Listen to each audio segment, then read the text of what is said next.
You've been working extremely hard, scrubbing lists, driving for dollars, talking to homeowners, and you finally have a situation that turns into an opportunity to buy.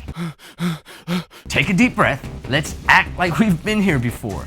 You ask the homeowner, "How much do you want for your house?" and they tell you the fantastic price of "Insert Zillow Zestimate." What? What the? Which the homeowner swears by. What do you do? The answer to this question can make you thousands of dollars, or it can cost you the same. Let's discuss. How do you analyze a house?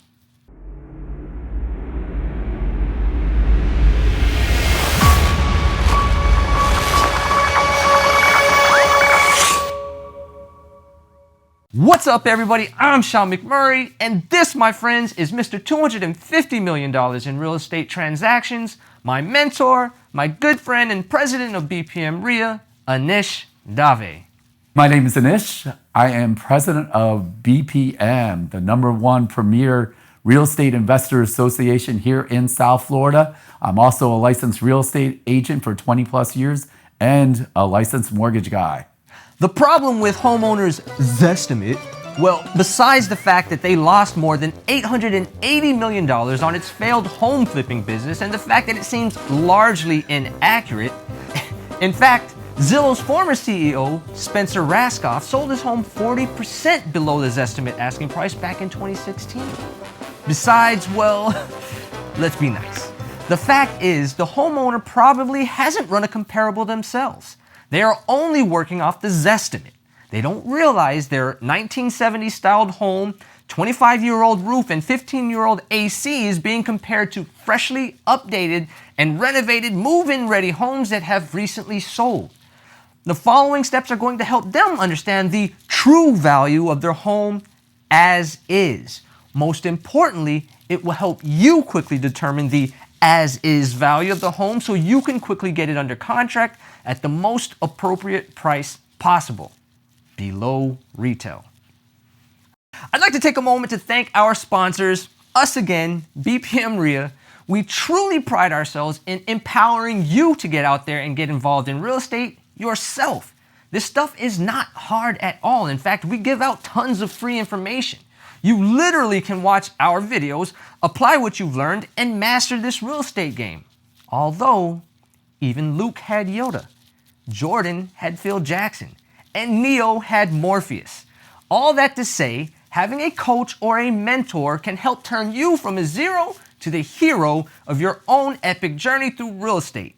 BPM REIA has one of the best real estate coaching programs out there. Not only will you learn about the industry, but all of your deals will be 100% funded, and we split profits 50-50. This is literally dummy proof. Check out the link in the description for more information. All right, so you've already identified the property and the homeowner has given you their asking price. Now, you need to review the property appraiser's website, check with the city code enforcement, run your comparables, walk through the property, provide your initial offer, and finally, due diligence. No, I'm not drunk, Ossifer. Pull up the details of the property from your county appraiser's website. You are confirming the property details, i.e. square footage, beds and baths, and actual owners. I stress, actual owners. If you've been speaking to the husband and he agreed to sell their home, but his wife is the actual property owner, well, that's a problem if they don't agree. You also want to make sure the homeowner is providing an accurate, permitted representation of the property. You will use this to identify any discrepancies during your walkthrough. For example, the homeowner stated their home was a 3-2, and during your walkthrough, you confirmed it is indeed a 3-2, although the county appraiser has it as a 2-2 illegal addition. If you're a cash buyer or working with hard money, this will not prevent you from purchasing the home, but this will need to be accounted for in your offer price, as it will eventually need to be removed and then properly permitted. Anish, you actually have a really good story about illegal additions or essentially the property not matching what they're reporting. Go ahead and share that with the people. Yeah, so my favorite story, or one of my favorite stories, if you guys are here, down here in South Florida, one of my favorite neighborhoods is Hialeah. predominantly Cuban, and there's always some little racket kind of going on there. So when I made the call, hey, it's this beautiful home. It's a 7-bedroom, 3-bath home. And I showed up, and guess what? It's 1,400 square feet. The public records, yeah, it's actually a 3-2. I love my Latin fellow neighbors. You guys are innovative, and now you made something that was an original 3-2 to a 7-2 or even a 7-3. Where in the heck did they get the extra bathroom? It's pretty crazy. Yeah, Hialeah, there's a term we use out here, Hialeah engineering. In Hialeah, man, they can make anything happen with anything, right? They're the MacGyvers of South Florida in Hialeah. So shout out to them. You need to make sure there aren't any other hidden surprises, i.e. open permits or outstanding violations, in addition to last roof and AC permits. Head over to your county enforcement website and type in the address or the folio number of the property in question. Great news.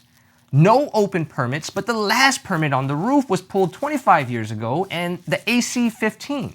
Those will both need to be replaced, which will need to be accounted for on your initial offer.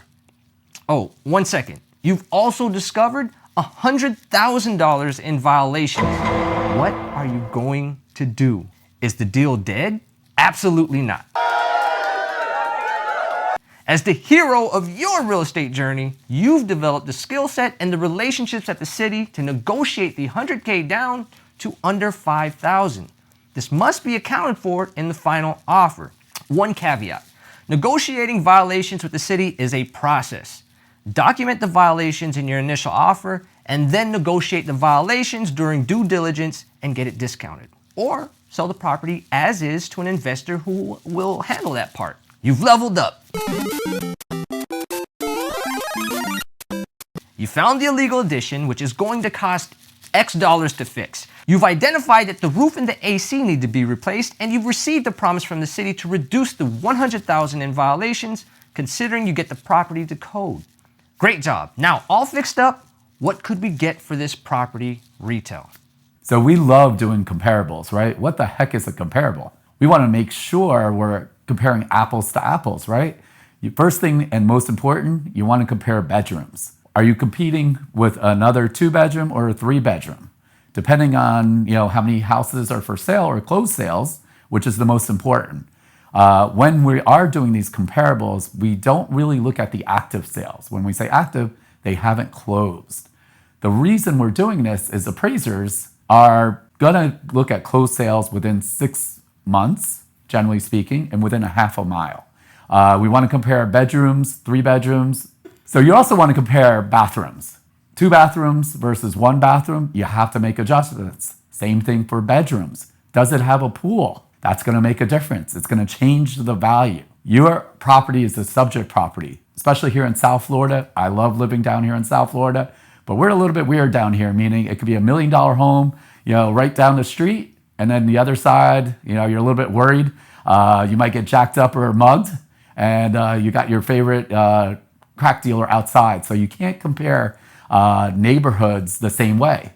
Just because it's less than a half a mile, it doesn't mean it's an automatic comparable. Does it have impact windows? Does it have shutters? How big is the square footage? We want to be within 10%. So these numbers, when you're doing comparables, are super important. The walkthrough of the property can be the most awkward and exciting part of the process. Full disclosure, buying properties sight unseen is not uncommon. Our first deal, we had squatters and couldn't access the property. We walked the sidewalk taking pictures of what we could, and that was it.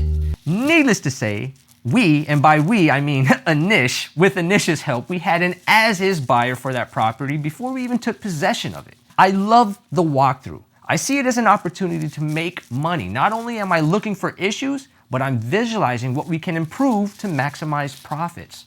On the flip side, oftentimes you have the homeowner walking around with you. You may feel kind of douchey because you are purposely looking for the flaws in the property, but you need to. One missed flaw could be the difference between making money or losing money on the deal. Here's what you're looking for. 1, condition and count of windows and doors. 2, age and condition of AC heater and air handler. 3. Age and condition of roof. 4. Condition of floors. 5. Condition of walls. 6. Condition, style, and age of kitchen and bathrooms. 7. Look at pipes for any visible leaks. You want to make sure you bring a phone that has your handy-dandy BPM REIA flop or flip rehab analyzer spreadsheet to annotate any estimated repairs. You also want to have a tape measure and a camera. Take plenty of pictures. If that house doesn't feel towards you like Kanye West feels towards paparazzi,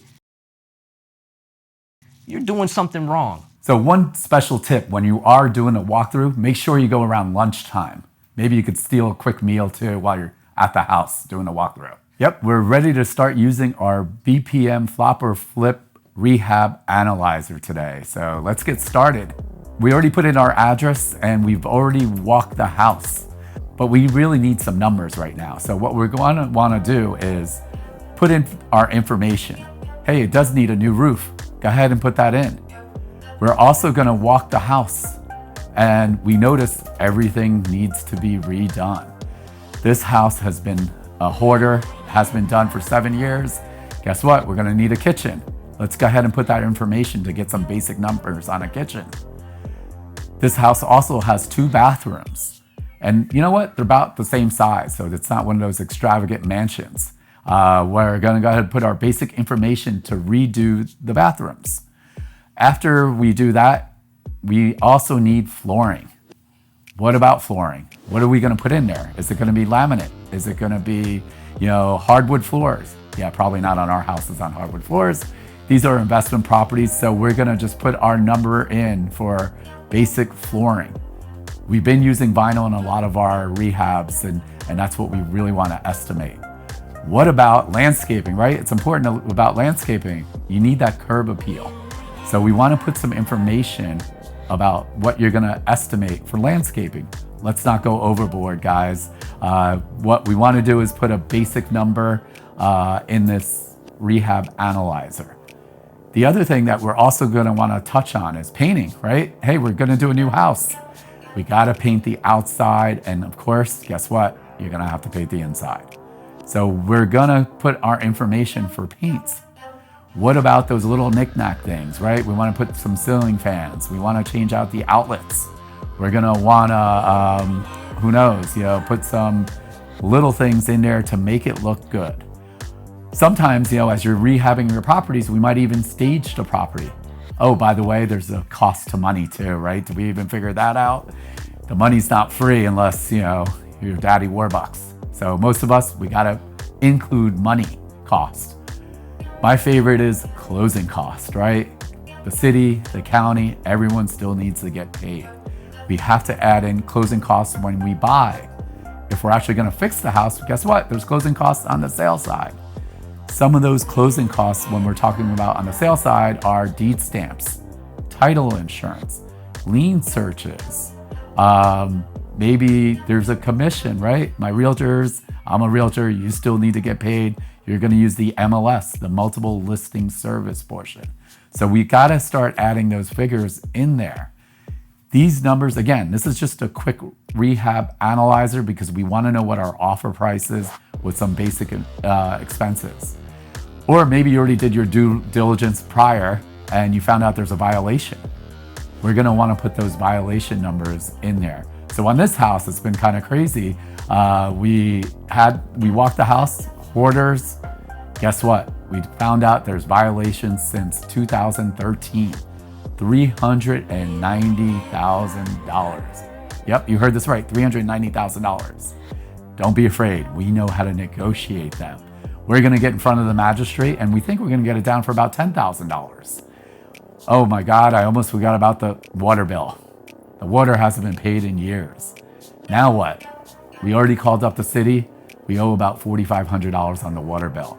You wanna add these expenses. The water bills, generally speaking, are hard costs. It's hard to negotiate those. Violations, you could usually negotiate it down 10% or less. This is one of our favorite cities here in South Florida, Plantation.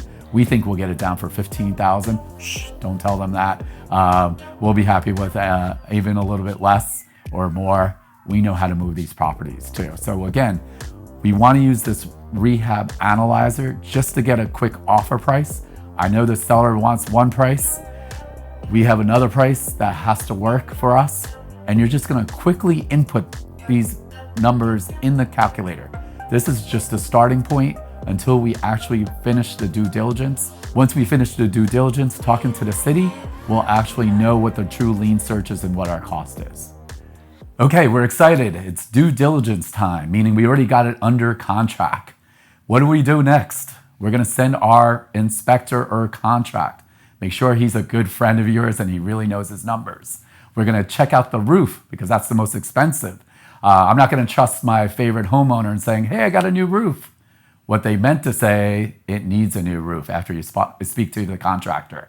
Or you wanna also check out the flooring, the AC, the electrical. Some of the electrical is outdated. They could be fire hazards. It can, whether it's Federal Pacific, super popular here in South Florida, guess what? You're gonna have to change it. It's gonna cost you some money. So you wanna make sure you're doing your due diligence in a timely manner within the inspection period of the contract.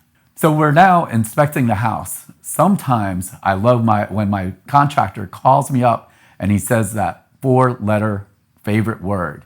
You know what it is, MOLD, mold. Yep, that's gonna be making us some more money. So that's your 7-step process on how you will analyze a house. Grab your phone, your BPM REIA flop or flip rehab analyzer spreadsheet, and a tape measure. You now have all the tools to get out there and do this stuff yourself. As always, we will be right here if you need us. Like, comment, and share this video. There's no reason you should be hoarding this information to yourself like the 2020 toilet paper apocalypse.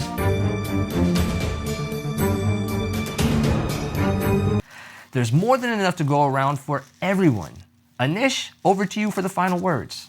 So guess what? You've gotten the process down. You're working on your first deal. This is the exciting part. I can almost smell the money coming in, the vacation, the rah-rah. You know what, Shawn? It's time to almost get bottle service at your favorite club and spend some money. And we're out.